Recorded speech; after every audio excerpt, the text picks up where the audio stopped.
head of education, PhD, all that stuff. I go home and ask him, said, why don't we learn about money in school? And he looked at me and says, because the government doesn't let us teach that subject. The government tells us what we can teach and what we can't teach. And I thought that was strange. And I said, but aren't we going to school to learn about money? He says, no, your job is to get a job. I said, but you get a job to earn money. He goes, no, you're supposed to just get a job. I went, no. Isn't the purpose of a job to earn money? He goes, you're correct. I said, so why don't I just learn about money? I can skip the job part, And he got flustered and he said, if you want to learn about money, why don't you ask your best friend's father about money? And I said, why? That's Mike. So why ask him? He says, because Mike's father is an entrepreneur. And I said, what are you? He says, I'm an employee. I'm a government employee. I went, oh, what's the difference? He says, the difference is an entrepreneur must know about money, or they're no longer entrepreneurs. And he says an employee doesn't have to know anything about money, because the government will take care of them, the company will take care of them. So I'm all confused. But I took my dad's advice and I trundled over to Mike's father's office and knocked on his door and I said, hey, I'm here, 9 years old. Teach me about money. He says, beat it, kid, But that's where the story of Rich Dad, Poor Dad started. And finally, through persistence, my rich dad started teaching me about money on one condition. And that condition was he would never pay me. He says, the moment I pay you, you think like an employee. He says, that's the trap. Entrepreneurs work for free. And now I'm 9 years old, my head's going cracking in half. He says, you never want a paycheck. You understand that, kid? I said, okay, I got it. And he says, well, how do I make money? He says, that's what entrepreneurs figure out. It's like, so how do I learn about money? So he would just break out a Monopoly game board. So I would work for free. I'd pick up cigarette butts, and he had hotels and restaurants, and I would clean and do menial tasks. And as I got older, I started getting into office work and marketing and accounting, and I was an apprentice basically, but I always worked for free. And he would teach me about money, but the way he taught me about money was playing Monopoly. And finally one day I got upset. I said, well, when are you going to teach me about money? He says, what do you think we're doing? We're playing Monopoly. He goes, no. What do you think we're doing? We're playing Monopoly. He says, what do you think we're doing? So I don't know. I'm teaching you about money. And then that's when, you have one green house. He says, there's many formulas for great success in money. There's thousands of them, but one of the best ones is found on the game of Monopoly. It still is today. 4 green houses, 1 red hotel. I said, what? He says, one of the greatest ways to acquire great wealth is playing Monopoly in real life. 4 green houses, 1 red hotel. Is that all there is? He goes, that's it. And he says, what do you think I'm doing? And I went, I don't know. So then he took me out and he showed me his green houses.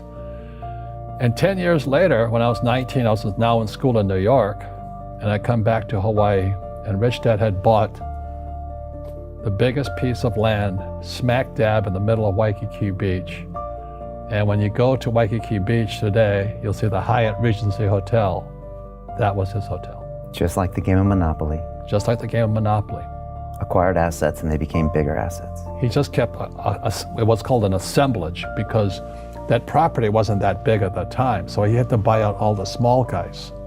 Because Waikiki was a little dirt water little town. So he'd buy out this shop owner and buy that shop owner. And it took him a while, but he finally assembled this large piece of property. And then he and Hyatt put up this giant hotel. It just sold for $800 million. So that's how I learned about money.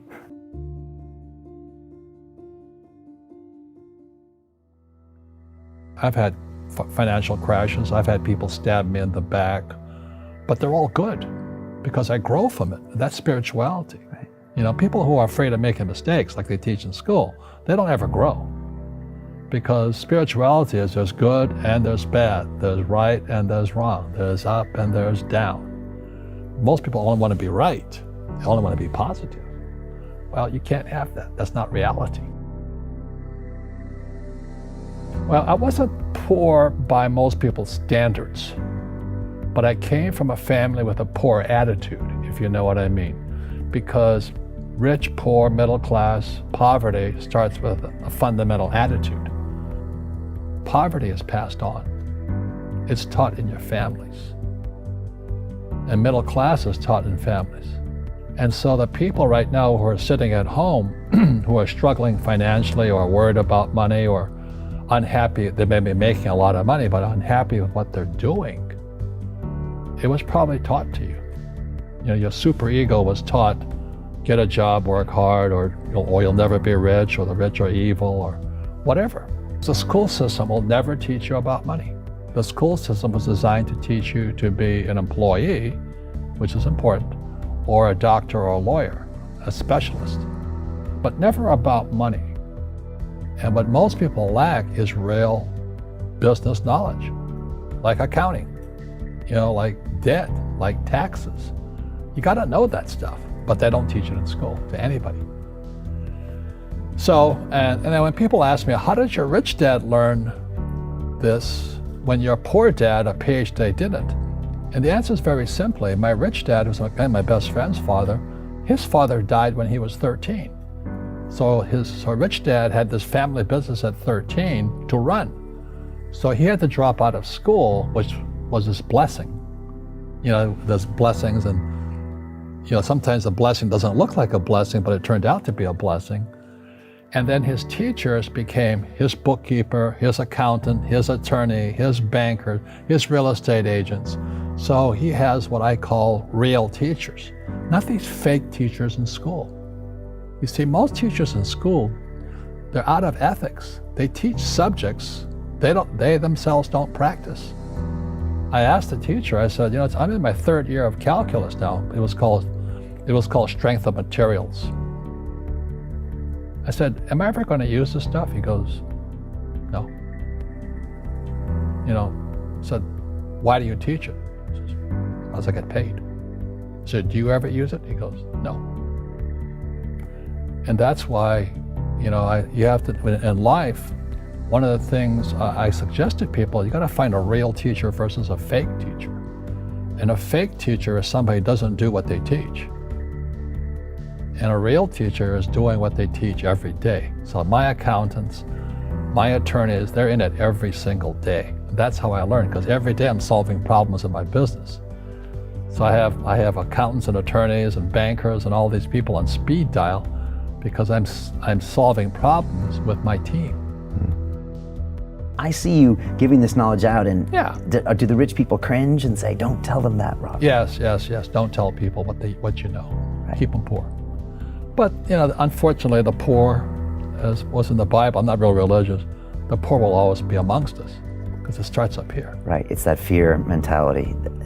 It's in their words, and the words become flesh. Again, I'm not really religious. I flunked out of Sunday school also. But when they say I can't afford it or I can't do that, they go down. They become what they say. My PhD dad, he says, what do you think I am, made of money? I can't afford that. And my rich dad would say, that's why he's poor. Poor people say, I can't afford it, I can't do that, I don't have time. Because this is an escape. It's an escape, you know what I mean? It's easy to say, I can't afford it. And your rich dad used to say what instead of, I can't afford it? How can I afford it? How can I do that? What would it take, or why should I do that? He says that a question opens the mind, a statement closes the mind. See, when you say, I can't afford it, your mind shuts down, and you become what you say. Rugby is a team sport, but so is soccer. The rules are different. And other people are golfers. They play by themselves. And so everybody's different. So my game financially is business, number one. Second is real estate. So what I say to young people is, you find your game.